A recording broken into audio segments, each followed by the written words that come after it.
Okay, this is a quick overview of the murphyOS. It's basically a puppeteering program for Arduinos, or if you just want to use your computer to make some automation and stuff. Um, the installation is fairly simple. You're just going to take your install.bat, you're going to drag it over to your C drive, and then you're going to run it from your C drive. You can either double click it or you can open the command prompt, which I prefer to do, and run the installation.bat from there. And it's going to install all of your requirements. So it will install your Python environment, and then it will install each of these dependencies for the program to run. So you have Vosk, which is an audio program that picks up voice commands. PyAudio is what's going to go ahead and connect the Python environment to your computer environment. Astral is a astronomical program where it will monitor or it will return some real-time data about the actual astronomy, like I'll show you later on in the thing, but it shows you where like the position of the moon is in relationship to the Earth and the Sun, or for example. Then you have PYTZ. I'm not 100% sure what that is. It's a dependency for Pygame, I think. And then Flask is another one I'm not 100% sure on, but you need it. PySerial is what's going to connect your comms. So you got, if you want to connect an Arduino or other serial device, you need PySerial. NumPy is another Python environment. OpenCV is for the camera. And then Pillow, I'm not 100% sure what that's for, but these were all part of the requirements in the computer, or in the program, while I was putting it together. So once you run the installation bat, it installs those, and then you're going to take your murphyOS file right here and drag that to your C drive. Then when you're going to run it, inside here in your notes, once your murphyOS has created the murphyOS directory, then you're going to type python space main.py, and that should bring up this program. When it first starts, you have a few different modules up here that you're going to be working with. Right here is an overview of some of the basic functions. Right here is my current program that I'm running. I went ahead and left that in there so you guys can grab notes from it or see how the system's functioning for me. And then I also left another simpler Arduino program included in the system. So if you dig through the files, you find it in there, and it's basically, the way this works is it's pretty generic. You're going to send a serial code to your Arduino.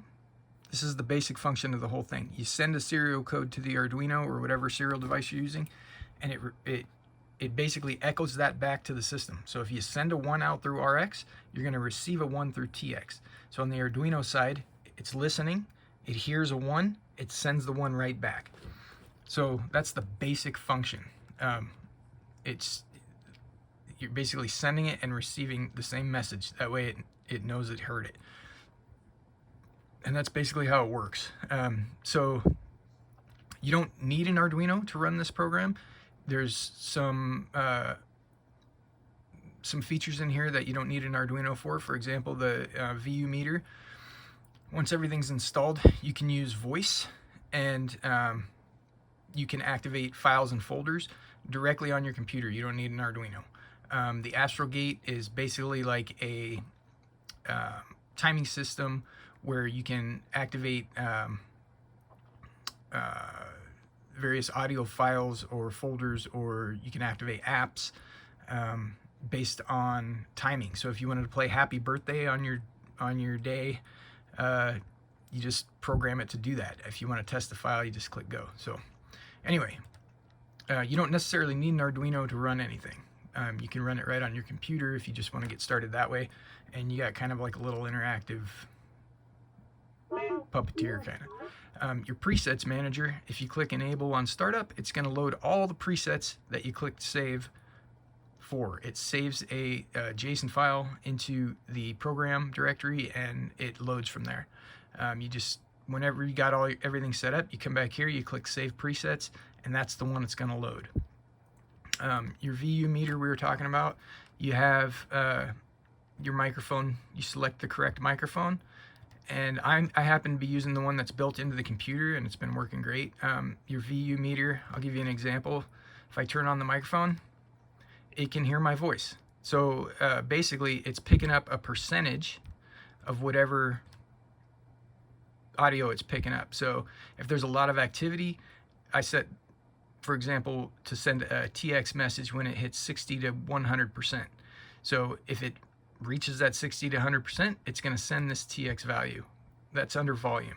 Under voice, it doesn't pick up these VU meter values, but what it does pick up is whatever you have typed in to this field right here.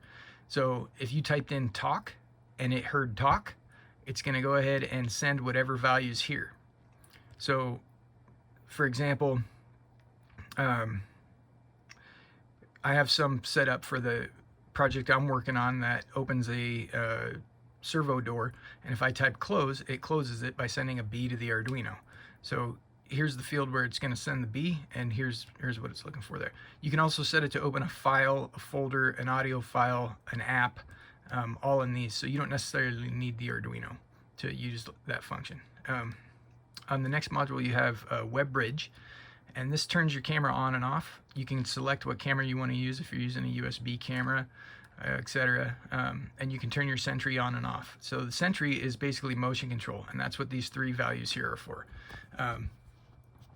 So if you want to have a motion control, you can set this. This determines how much activity. So if you're picking up like a certain amount of pixels, you can adjust the sensitivity. So the more pixels that move, the more sensitive it is. Over here you have the audio file that will be activated if the sentry is activated, or you can have it save an image, and you can have it save an image every 10 seconds, every 1 minute, every 10 minutes, etc. By changing that value. And then over here on this side, this is the TX that it will send out. So if it's empty, it won't send anything. If you want to send a 1 to your Arduino when the sentry is activated, you put something in this field and it's going to send that out. And then here's your astrogate. So this works on actual data that it's picking up from the internet, and it has a calendar over here. This is the actual current position within reason. I mean, it's exaggerated, but you have the Earth and the moon's position relative to the sun, and it tells you what the moon phase is, when sunrise and sunset is. So if you want to set an alarm for sunrise to play, I don't know, some kind of wake up song for you or whatever. Anyway, that's how that works. You can set it by date. You can set no date and have it play every day. You just turn them on and off. So if you turn them on, this is going to play at 6:06 a.m. every day. It's going to send a audio file to play. If you turn it off, it doesn't do it. That's basically it. It also has a coordinates update. So if you want to pick up timing for different zones, that's in there. It's not really comprehensive, but it's in there. Over here is your motor config. This is basically your Puppeteer. You save your sequences here. Once you write all your sequences, you click save, and it's going to save it here. If you want to delete one, you just select it, click delete, and then it's gone. You have your timeline trigger. If you want to have your timeline triggered by a specific value, you just type that in there. If you want to run the current timeline you're working on, you just click run timeline. It's going to run through each line one by one. And then you have your intervals for how often you want it when it's on an auto cycle. So it doesn't happen every 15 minutes, but it happens randomly within those 15 minutes. So if you set it to 1 minute, it may trigger after 30 seconds, or it may trigger after 1 minute, as long as auto cycle is toggled on. So anyway, the way this works, you pick your motor, your servo, your sensor, etc. Tell it what channel it's on, tell it what position you want to move to, how quickly it's going to move, and then you can also send an EXT. You can send an additional serial value. Over here you can set your delay. If you want it to wait 1.5 seconds, type in 1500, and it's going to wait 1.5 seconds before it moves to the next line. Over here it can be your trigger if you want it to respond every time you push an M, for example, or or set an M, it will trigger to that. You can click test to run just that one line, and it will run just that single line. Over here is your auto lock.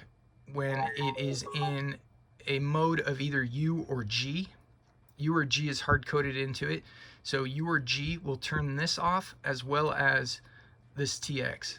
So if you send a U or a G through your serial, it will turn it off. And you send a U or a G again, and it will restore the previous state. It's complicated, but once you start working with it, you'll understand.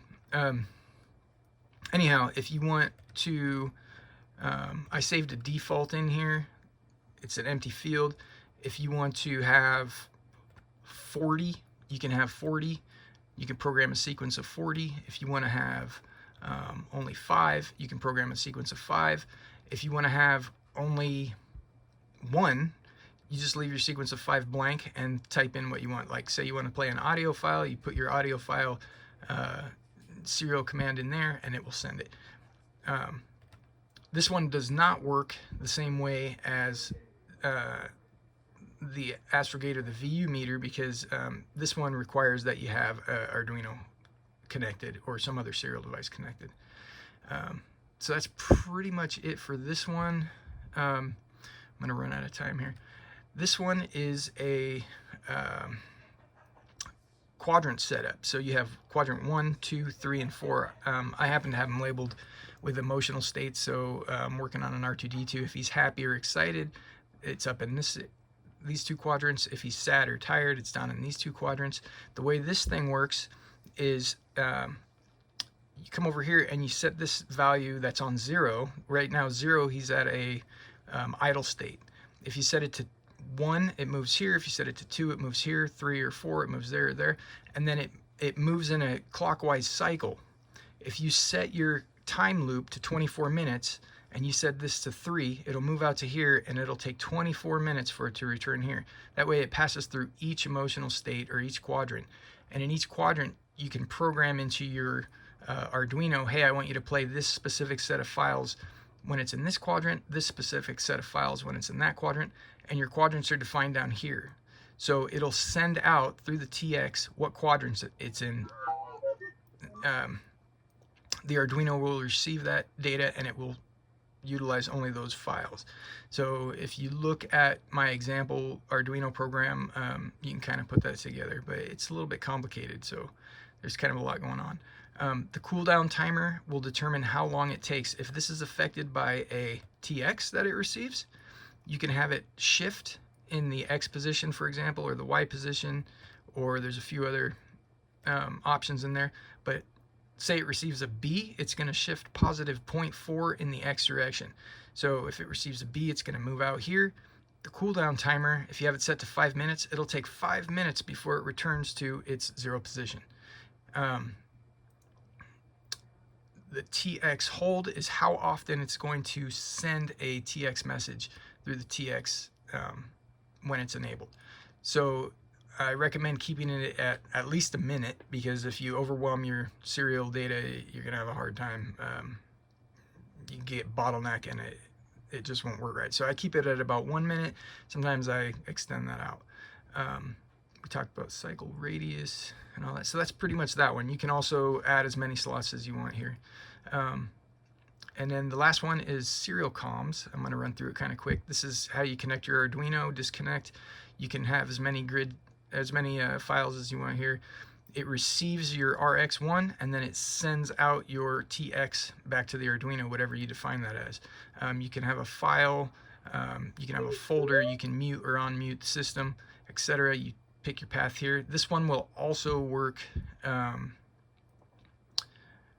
or this one won't work without the Arduino, because this is working directly with the serial. But the ones that do work without the Arduino that you can mess with right on your computer is the VU meter and the Astrogate. So you got voice commands, and you can make some timing, like alarm clocks and stuff. And then over here, this is your serial data, and this will toggle your camera on and off. Your camera does have its own web page, so if you go to your web bridge, this is where you would go in on any internet connected device that's on your network, and you can access your camera. So that's it.